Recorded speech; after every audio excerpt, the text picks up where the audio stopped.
আজ সকাল থেকেই অঝোরে বৃষ্টি হয়ে যাচ্ছে। কবে যে সূর্যের মুখ দেখেছি তার মনেই হয় না। এই বৃষ্টির মধ্যেও আমাদের সেই একই রুটিন।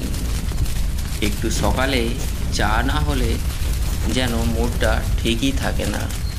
আর সেই জন্য গিন্নিকে একটু চা নিয়ে আসতে বললাম। ও গিন্নি, ও গিন্নি, কোথায় গেলে গো? এদিকে এসো।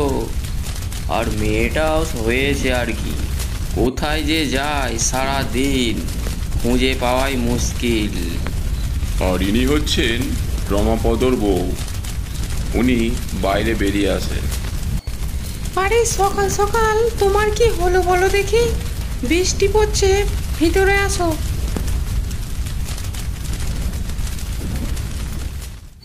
আরে গিন্নি, এক কাপ চা করে আনো দেখি, মনটা খুব চা চা করছে বুঝলে। হ্যাঁ গো, এই তো তোমাকে চা করে দিলাম। অত আমি চা করে দিতে পারবো না, আমার অনেক কাজ আছে হাতে। এখনো রান্না চাপাতে হবে, এখনো জামা কাপড় কাচা হয়নি, মেলতে হবে। দেখো গিন্নি, আমি যে হারুদার দোকানে যাব, সেও তো বন্ধ হয়ে পড়ে আছে। দোকানের ভেতর এক হাঁটু জল। আর এই কতদিন বৃষ্টি হচ্ছে না, এই বৃষ্টিতেই সব ডুবে গেছে, দোকান খুলতে পারছে না। যাহা করে বাঁশ আর তিরপল দিয়ে রেখে দিয়েছেন দোকানটাকে। সত্যি গো, যারা রাস্তার ধারে দোকান করে বসে আছে তাদের জলে কি অবস্থা।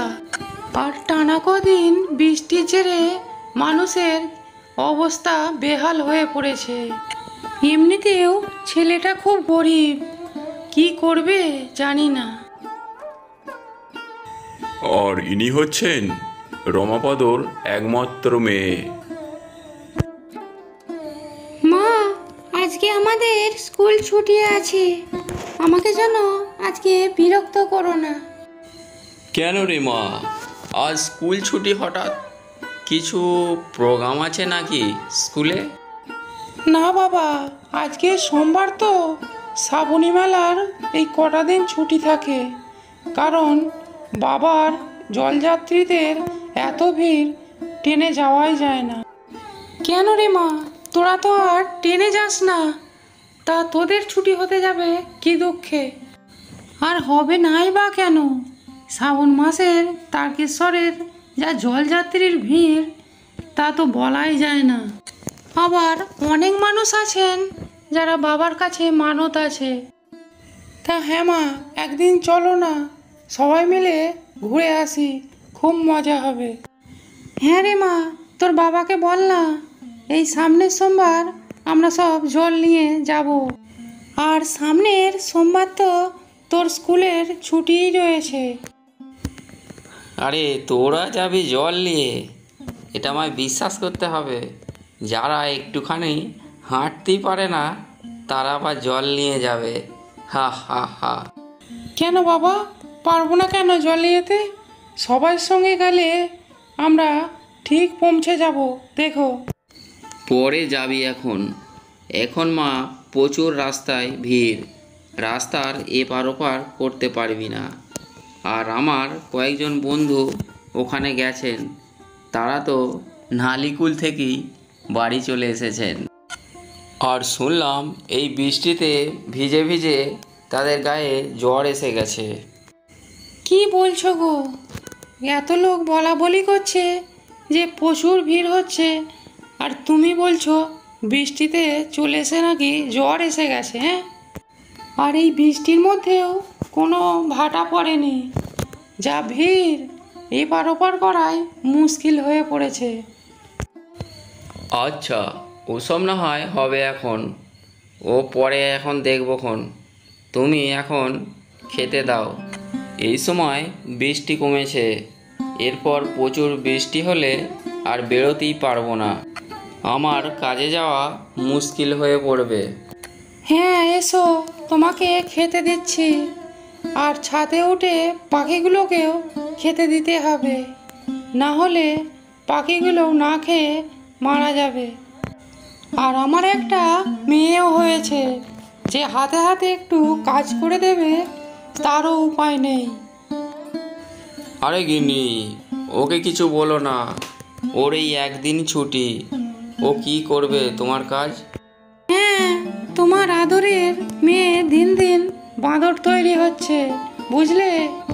আর কোনো কথাই শুনছে না, শুধু ফোন নিয়েই সারাদিন ব্যস্ত। আরে গিন্নি, আর কি করব বলো, এই হচ্ছে আমাদের একমাত্র মেয়ে।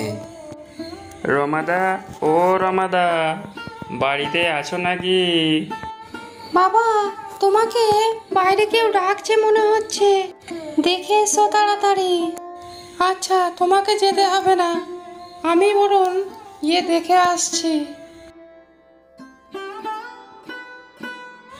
আরে হারুদা যে, আসুন আসুন আসুন, ভিতরে আসুন।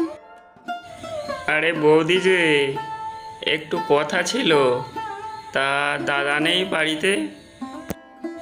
হ্যাঁ, ঘরে আছে, আপনি আসুন ভিতরে, আমি ডেকে দিচ্ছি, ঠিক আছে?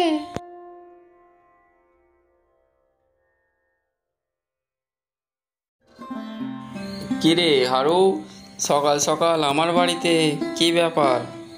আরে তোর দোকান তো বন্ধ, আর চা খাওয়াও হচ্ছে না।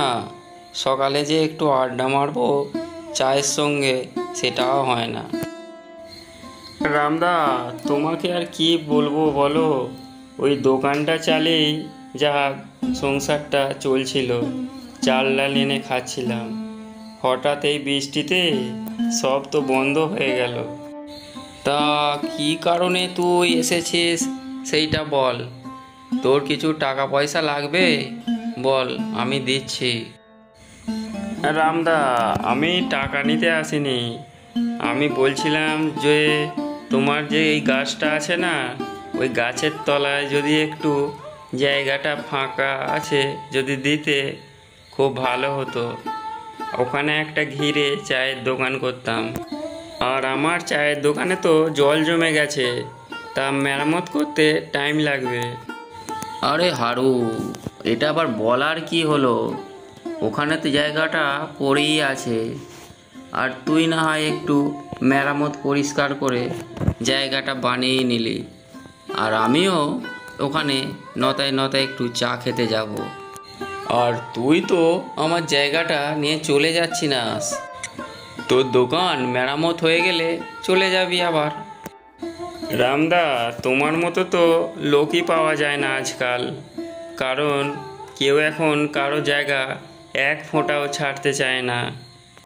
আর তারপর হারু ওইখানটা পরিষ্কার করে একটা সুন্দর চায়ের দোকান খুলে ফেললো। আর ওই চায়ের দোকানে একসময় এমন নাম হয়ে গেল যে অনেক দূর থেকেও সেখানে লোকজন আসতে থাকে। আর সকাল হলেই যেন হারুর চায়ের দোকানে না চা খেলে সকালটা ঠিক যেন মেজাজই আসে না, কারণ হারুর চায়ের টেস্ট অন্য দোকানের সঙ্গে মিলবে না, তাই হারুর দোকানেই সব খদ্দের চলে আসতো। বলছিলাম হারু, তোর দোকানে তো ভালোই ভিড় হচ্ছে, তুই বরং এখানেই দোকানটাকে ভালো করে চালিয়ে নে, তোর এখানেই ভালো রোজগারপাতি হয়ে যাবে। হ্যাঁ দাদা, তুমি ঠিকই বলেছো, এখানে লোকজন তো ভালোই হচ্ছে দেখছি, আর তোমাকেও কিছু কিছু পয়সা আমি মাসে ধরে দেব, বুঝলে? তা না হলে তোমারই চলবে কি করে? আর এইভাবেই হারুর দোকানে চা দেখতে দেখতে খুব ভাইরাল হয়ে যায়। তার দোকানে দূর দূর থেকে লোক চা খেতে আসে, কেউ অটো করে, কেউ বা রিক্সা করে, সবাই হারুর দোকানে চায়ের টেস্ট নিতে আসতো। আর তারপরেই থেকেই হারু শৌক স্বাচ্ছন্দ্যে জীবন কাটাতে আরম্ভ করলো। তার আরও জীবনটা সচ্ছলভাবে চলতে লাগলো, আর তার অভাব অনটনও সারা জীবনের জন্য ঘুচে গেল।